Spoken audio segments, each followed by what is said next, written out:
কি হলো, হাসছো কেন?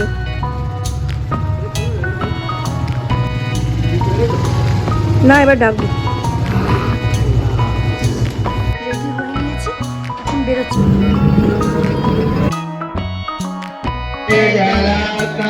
এই জন্য ইউটিউবাররা আর Facebook content welcome back to Jinia blogs. Jinia ব্লগসের নতুন একটা ব্লগে আপনাদের সকলকে অনেক অনেক ওয়েলকাম। এখন বাজে এই 8:30 9:30 হবে, 9:45। আর এখন থেকে এটা নতুন ব্লগ শুরু করছি। কালকে দীপ রাত্রে শুতে যাওয়ার সময় আমায় বললো যে মা আমায় 8:30টায় ডেকে দিও, এই 8টায় ডেকে দিও, 8:30টায় আমি পড়তে চলে যাবো। এখন বাজে 9:45, এখনও অবধি বেরোয়নি।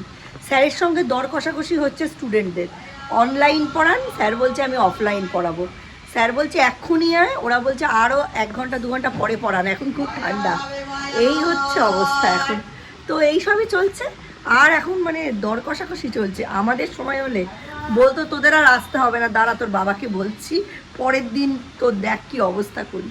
এখনকার টিচাররাও খুব কমফোর্টেবলি মানে বাচ্চাদের সঙ্গে ডিল করে, খুব মানে সফটলি ডিল করে। আমাদের সময় সব ছিল না, সোজা গিয়ে বাবাকে বলে দিত। তখন তো আর ফোন টোনের যুগ ছিল না, সোজা গিয়ে বাবাকে বলে দিত তোর মেয়ে তো পড়তেই আসতে চায় না।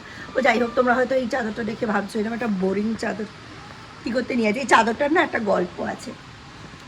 আমরা 2013-র ঘটনা, আমরা তখন যাচ্ছি উত্তর ভারত ট্রিপে। হ্যাঁ, মথুরা বৃন্দাবন পুরো ওই দিকটা ট্রিপে যাচ্ছি। দেখছি দুজন বয়স্ক মানুষ আমাদের কম্পার্টমেন্টেই উঠেছে, স্বামী স্ত্রী দুজনেই এইরকম একটা চাদর গায়ে দিয়ে। হ্যাঁ, আমি ভাবছি আমি তো প্রচুর 2টো সোয়েটার পরেছি, তার উপরে শাল টাল নিয়েছি। হ্যাঁ, আমি ভাবছি নিশ্চয়ই আছে। তারপর যখন খেতে শুরু করেছে দেখছি টিফিন বক্স থেকে রুটি না পরোটা, আচার, মূলো এসব বের করে খাচ্ছে। তা দেখি চাদরটা খুলে পাশে রাখলো, দেখি কিছু নেই। মানে বয়স্ক যিনি দুজনেই উলিকট পরে আছে, তার সাথে এই চাদরটা, আর কিচ্ছু নেই গায়ে। আমি খানিকক্ষণ পরে থাকতে না পেরে, মানে তারপরে প্রায় 2-3 ঘন্টা ওনাদের ওয়াচ করেছি। করার পর থাকতে না পেরে জিজ্ঞেস করছে আছি आप लोगों को ठंड नहीं लग रही है? बोलते ये जो शॉल है ना ये बहुत बढ़िया क्वालिटी का है, आप लोग हरिद्वार जा रहे हो ना, वहाँ से खरीद लेना। তাই হাতে নিয়ে দেখলাম এমন কিছু ব্যাপার না, ওই অর্ডিনারি, কিন্তু দেখতে খুব খারাপ। তো হরিদ্বারে গিয়ে মা বলছে কিছু তো কিনে নিয়ে যেতে হবে সবার জন্য, যেদিন হরিদ্বার থেকে বেরোবো। সব দোকানে দোকানে খুঁজছি, ওরা শাল চাদর সব দেখাচ্ছে, এই চাদরটা দেখাচ্ছে না। আমি ভাবছি এই জিনিস তো পরেনি, তো অন্যরকম সবগুলোই শল দেখাচ্ছে যেগুলো সবাই পরে।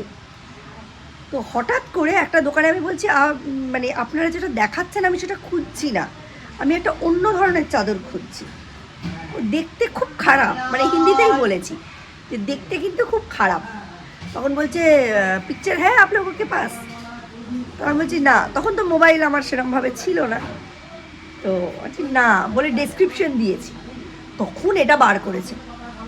বলছে এই সবগুলো আমরাই এখানে ইউজ করি, এটা বাইরের লোক জানেও না কেনেও না, এগুলো ভীষণ গরম হয় কিন্তু একটু কুটকুটে, হ্যাঁ একটু গা কুটকুট করবে। তাই আমি বলছি কীরকম দাম হয়? বলছে 2টো 1000। সেটা কমিয়ে কমিয়ে আমরা 2টো 500 টাকায় নিয়ে এসেছি। আর এই সেই চাদর আপনি 1 ঘন্টা 20 মিনিটও গায়ে দিয়ে থাকতে পারবেন না। রেডি হয়ে নিয়েছি, এখন বেরোচ্ছি। সৌর্যকে আনতে যাব, বাট তার জন্য 1 ঘন্টা দেরি আছে। আমাদের এখানে কাছেই একটা শিব ঠাকুরের থান আছে, এটাকে আমরা ঢেলা বাবা বলি। এই ঢেলা বাবার ওখানে আজকে বাৎসরিক উৎসব। চলুন দেখি, আপনাদের দেখাতে পারি কিনা, আমি নিজেও দেখবো আপনাদেরও দেখাবো। ওকে নিয়ে যখনই স্কুল থেকে ফিরি দেখি সামনের একটা কুমোরটুলিতে একটা বিশাল বড় শিব মূর্তি তৈরি হচ্ছে। তখনই আমার সন্দেহ হয়েছে। কালকে যখন টোটো করে মাংস কেনার জন্য মালগুদামে নামলাম, একটা টোটোর পিছনে দেখি লেখা রয়েছে 12ই ডিসেম্বর। তাই ভাবলাম ঠিক আছে, তাহলে দেখি সৌর্যকে আনতে যাওয়ার সময় একবার ঘুরে আসবো। চোখে যখন পড়লই, বাবা তার মনে ডাকলই, যদি সুযোগ থাকে তাহলে পুজো দিয়ে দেবো, আর যদি সুযোগ না পাই, যদি দেখি 10:30 পৌনে 11টার মধ্যে হলো না, তাহলে আর কি করা, চলে আসতে হবে। বিশাল ভিড় হয় কিন্তু, সন্ধেবেলাও কিছু অনুষ্ঠান থাকে, দেখি যদি পারি যাব। হসপিটাল সালটা 2018। টোটোয় যাতায়াত করতে করতে এক নার্সের মুখে শুনেছিলাম ঢেলা বাবার মন্দিরের কথা, আর সেখানে বার্ষিক যে মহোৎসব হয় সেই গল্প। তারপরে বছর যেমন যেমন ঘুরেছে আমি ভুলেই গেছি। হঠাৎ করে আগের বছর যখন শরীর খুব খারাপ, হসপিটালে ভর্তি হতে যাচ্ছি, তখন আশপাশ থেকে শুনলাম আজকে ঢেলা বাবার পুজো। কিন্তু হসপিটাল থেকে যেদিন রিলিজ পেলাম, মানে বেরোলাম, সেদিন দেখলাম পুজো কমপ্লিট, সব কিছু প্যান্ডেল খোলা হয়ে গেছে। মনটা সেদিন থেকেই খুব খারাপ। এত কষ্ট করে এখানে বারংবার আসছি, অথচ একবারও ঢেলা বাবার উৎসব দেখিনি। জানি না কেন নৈহাটিতে বড়মার যেমন প্রচার হয়েছে, নৈহাটির বাকি সব কালী মন্দির এবং শিব মন্দিরগুলো অতটা প্রচারের আলো পায়নি। স্কুলে যাতায়াতের পথে মাঝে মধ্যেই টোটোগুলোর পেছনে দেখছিলাম যে 12ই ডিসেম্বর হতে চলেছে ঢেলা বাবার পুজো মহোৎসব। এখানে 3 দিন ধরে সকালের দিকে বড় রকম করে পুজো হবে, যজ্ঞ হবে এবং রাতের দিকে হবে সাংস্কৃতিক অনুষ্ঠান। হঠাৎই চোখের সামনে দিয়ে সেই অ্যাডগুলো আসা বন্ধ হয়ে গেল। অর্থাৎ আমি টোটোগুলোর পিছনে আর সেরকম কিছু লেখা দেখছিলাম না এবং আস্তে আস্তে সেটা মনের অন্তরালে চলে গেছিল। হঠাৎ করে 11 তারিখ আমার চোখে আবার এই অ্যাডটা চোখে পড়ে। তখনই আমার মনে পড়ে যায়, হ্যাঁ আমি তো দেখেছিলাম। 12 তারিখ কিছু না ভেবেই টোটোতে উঠে পড়ি এবং সেই টোটোওয়ালা আমায় বলে যে না, 11ই ডিসেম্বর হয়ে গেছে পুজো, এখন প্যান্ডেল ফ্যান্ডেল খুলে ফেলেছে, এখন আর কিছুই দেখার নেই। খুব খানিকটা হতাশ হয়েই ভাবতে ভাবতে যাচ্ছিলাম, তাহলে কি ডেটটা আমি ভুল দেখলাম? এইবারও মিস হয়ে গেল। পরের বছর আর একটু তককে তককে থাকতে হবে। তারপর গিয়ে দেখি ইউরেকা, এখনো উৎসব চলছে এবং আজকেই উৎসবের প্রথম দিন। দেরি না করে ঝট করে মিষ্টির দোকানে গিয়ে মিষ্টি কিনে নিলাম, তারপর চললাম পুজো দিতে। কেনা হয়ে গেছে, কিন্তু গানের জন্য কথা সম্ভবত কিছুই শোনা যাবে না। দেখি দিয়ে আসি পুজোটা। আমি ভাবতেও পারিনি ঠাকুরমা এইভাবে টানবে। আগের বছর এই সময় আমি হসপিটালে ভর্তি, বেরিয়ে দেখলাম উৎসব কমপ্লিট। এই জন্য ইউটিউবাররা আর ফেসবুক কন্টেন্ট ক্রিয়েটাররা হ্যান্ডস নিয়ে ঘোরে। আমি পুজো দিলাম, কিছুই শ্যুট করতে পারলাম না। যার জন্য পুজো দিয়েছি সে বুঝতে পারলেই হলো, আর লোকের দরকার নেই। ভীষণ ভিড় হয়ে গেছে এখন। আমি ভাগ্যিস আগে আগে এসে পুজোটা দিয়ে দিয়েছি, তবে কালকেও আসবো। আমার ইচ্ছে আছে প্রত্যেক দিনই। কতক্ষণ ধরে কান করে থাকলাম যে অনুষ্ঠান সূচিটা শুনবো, কখন শীতল ভোগ, কখন পুষ্পসাজ, কখন হচ্ছে বড় করে এখন যেমন পুজো হচ্ছে, এখন থেকে চললো টানা অঞ্জলি টঞ্জলি সব কিছু। অঞ্জলিটাও দিয়ে আসলেও তো আমি তো পুরো খালি পেটেই রয়েছি।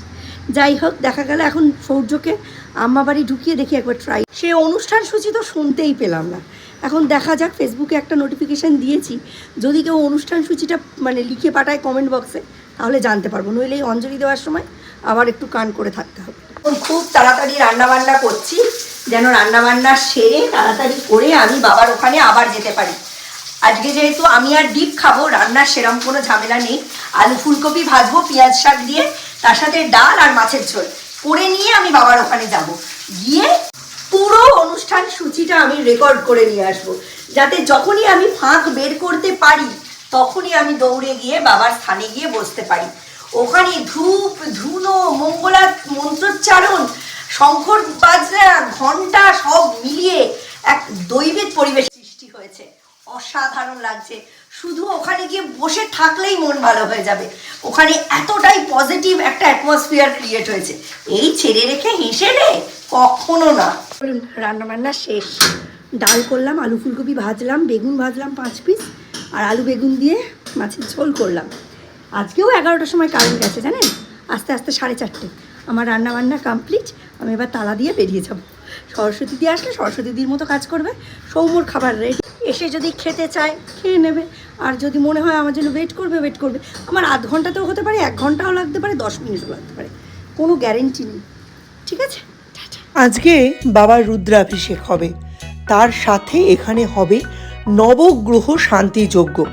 এই যজ্ঞটার মন্ত্রোচ্চারণ আমি অনেকবারই ইউটিউবের বিভিন্ন শর্টসে পেয়েছি, কিন্তু কখনো দেখিনি। আজ দেখব।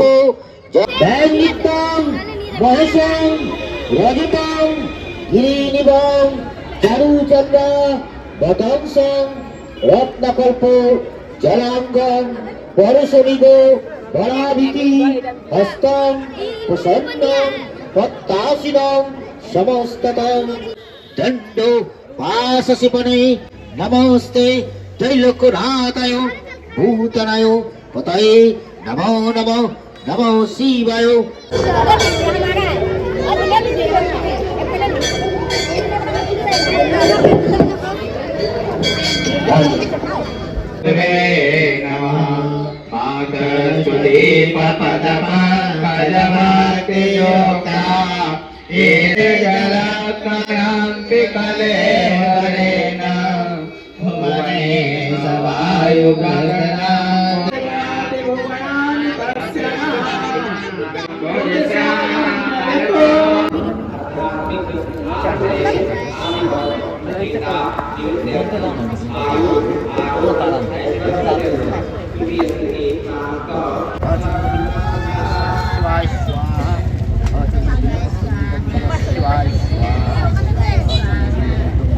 মুহূর্তটা বাবার রুদ্রাভিষেকের।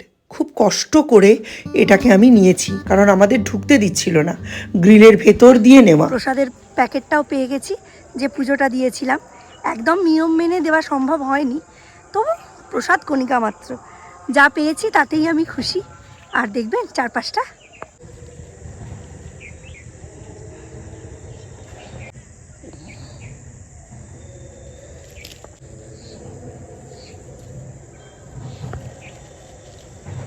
সেরে হোমের টিপ পরে এই যে চলে এসেছি। এই দেখুন সূর্য এখন পশ্চিমে অস্ত যাচ্ছে, কি অপূর্ব এই সময়। এখন বাড়ি যাচ্ছি। রোজকার রোজনামচা দেখিয়ে আজকে আর ব্লগটাকে ভারাক্রান্ত করব না। সকলে ভালো থাকবেন, সুস্থ থাকবেন, সকলকে ভালো রাখবেন। নতুন একটা ব্লগে আপনাদের সঙ্গে দেখা হবে। ততক্ষণের জন্য tata, bye bye, good night.